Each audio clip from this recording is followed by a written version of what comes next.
Hello friends, once again welcome back to my YouTube channel nature care. मैं आज आपके लिए लेके आई हूँ एक सक्यूलेंट्स की ऐसी एक फैमिली जो बहुत ही हार्ड प्लांट है, इजी टू ग्रो है। और एक बार आपको इसे लगाने के बाद ये सोचने की बिल्कुल ज़रूरत नहीं पड़ेगी कि अब हमने अपने गमले में क्या लगाना है, क्योंकि एक बार जब आप इसे लगा लेते तो 3 से 4 साल तक तो आपको बिल्कुल सोचने की ज़रूरत नहीं है कि अब हम इसमें क्या लगाएं, ये ख़राब हो गया है पौधा। क्योंकि कई बार क्या होता है कि जब हम पौधा ख़राब हो जाता है, मैं भी घर में जब कोई गमला खाली हो जाता है तो मैं सोचती हूँ कि अब मैं इसमें क्या लगाऊँ, कौन सी नई वैरायटी लगाऊँ। बट इसको लगाने के बाद 3-4 ईयर्स तो आपको कम से कम ये सोचने की ज़रूरत नहीं है कि अब मैं इसमें क्या लगाऊँ, क्योंकि बहुत ही अच्छा ये पौधा है, बुशी प्लांट है। और एक बार आप इसे लगा लेते हैं तो इसे 4-5 साल तक ये कंटिन्यू चलता रहता है। इसके स्टम्स वगैरह कई बार टूट जाते हैं तो हम उसी टूटे हुए स्टम्प को फिर से दोबारा से लगा लीजिए गमले में, तो फिर से दोबारा से पौधा बन जाता है। इतना हार्ड ये प्लांट है कि अगर आप बहुत ही चिल एरिया में रहते हैं जहाँ पे टेम्परेचर बिल्कुल बर्फ़ वगैरह पड़ती हो, माइनस पे भी जाता, वहाँ पे भी ये पौधा चल पड़ता है। और अगर आप बहुत गर्म इलाके में रहते हैं जहाँ पे टेम्परेचर 30 से 35 डिग्री तक जाता है तो वहाँ पे भी ये पौधा बहुत अच्छे से सर्वाइव करता है। बट अगर उससे ज़्यादा टेम्परेचर में अगर आप रहते हैं तो ये पौधा फिर मर जाता है, उससे ज़्यादा ये सर्वाइव नहीं कर पाता।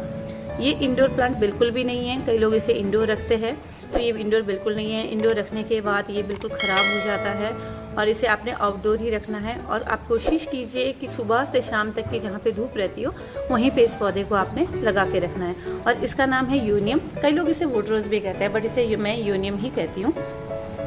और इसको ग्रो करना भी बहुत इजी है। आप इसकी कटिंग से बिल्कुल ग्रो कर सकते हैं। आप इसका स्टम्प काट लीजिए और आप इसको मिट्टी में लगा लीजिए तो ये अच्छे से ग्रो करना शुरू कर देता है। मेरे पास इसके 2 कलर है। एक ये ब्लैक सा जो आप देख रहे हैं, बिल्कुल ब्लैक सा भी नहीं, कुछ पर्पल, डार्क पर्पल टाइप है ये।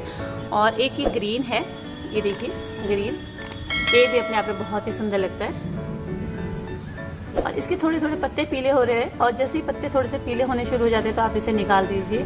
ओवर वाटरिंग का इसमें कोई प्रॉब्लम नहीं है। बस आपका जो सॉइल है वो वेल ड्रेन होना चाहिए। आपका जो गमला है उसमें छेद हुआ होना चाहिए कि जब भी आप उसमें पानी डालें तो उसमें पानी खड़ा ना हो और वहाँ पे कीचड़ ना क्रिएट हुए, बल्कि पानी ऊपर से डालते ही नीचे की ओर वो निकल जाए, जिसे कि हम वेल ड्रेन कहते हैं। और मैं आपको एक चीज़ बताऊंगी कि अगर आप इस पौधे को ऐसी जगह रखते हैं जहाँ सुबह की 2 घंटे की धूप आती है या छाँव आती है तो उसका फ़र्क ये पड़ेगा पौधे के ऊपर कि पौधा बहुत अच्छे से सर्वाइव नहीं करेगा और इसके कलर में भी फ़र्क पड़ेगा। जैसे आप ये देख रहे हैं कि बिल्कुल पर्पल सा, आप इसे ब्लैक कहें या पर्पल कहें, इस टाइप का है।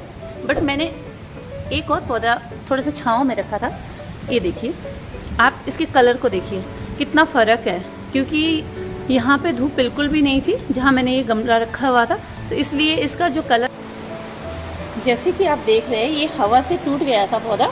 तो मैं इसकी स्टिक को नहीं काट रही हूँ। ये स्टिक ऑलरेडी कल रात को तूफान बहुत तेज आया तो टूट गया था। तो मैं आपको दिखा देती हूँ कि आपने ऐसे इसकी कटिंग करनी है, ऐसे और ऐसे।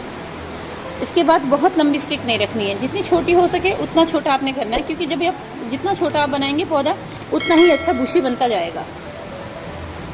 और इसे आप मिट्टी में लगा लीजिए। किसी तरीके का हार्मोन्स वगैरह इसमें लगाने की ज़रूरत नहीं है। जैसे रूटेक्स वगैरह कई लोग लगाते हैं तो इसमें लगाने की बिल्कुल ज़रूरत नहीं है। आप ऐसे ही इसको लगा दीजिए और इसमें कुछ दिनों के बाद अपने आप जड़ें आनी शुरू हो जाएगी। सिर्फ आपने धूप का और पानी का थोड़ा ध्यान रखना है कि कुछ दिन तक इसमें कंटिन्यूसली पानी देना है। और 20-25 दिनों में इसकी मिट्टी को, सॉइल को आपने सॉफ्ट करते रहना है। और फर्टिलाइज़र आपकी मर्ज़ी है, आप डालना चाहते तो डाल सकते हैं, अगर आप नहीं डालना चाहते तो आपकी मिट्टी, गाय के गोबर और मिट्टी दोनों चीज़ों के मिक्सचर में आप इसे लगा दीजिए तो ये इजी ग्रो हो जाएगा। और इसमें ज़्यादा कुछ भी केयर करने की ज़रूरत नहीं है। हाँ, बीच में इसमें छोटे छोटे से काले रंग के मक्खियाँ टाइप जैसी होती है, वाइट फ्लाई टाइप और ब्लैक कलर के कीड़े जैसे इसमें लग जाते हैं, उसका थोड़ा ध्यान रखें। जब वो लगते हैं तो एक चिपचिपापन इन प्लांट में आ जाता है और उसके बाद ये प्लांट ख़राब होना शुरू हो जाता है। बस आपने इतना ही इसमें ध्यान रखना है।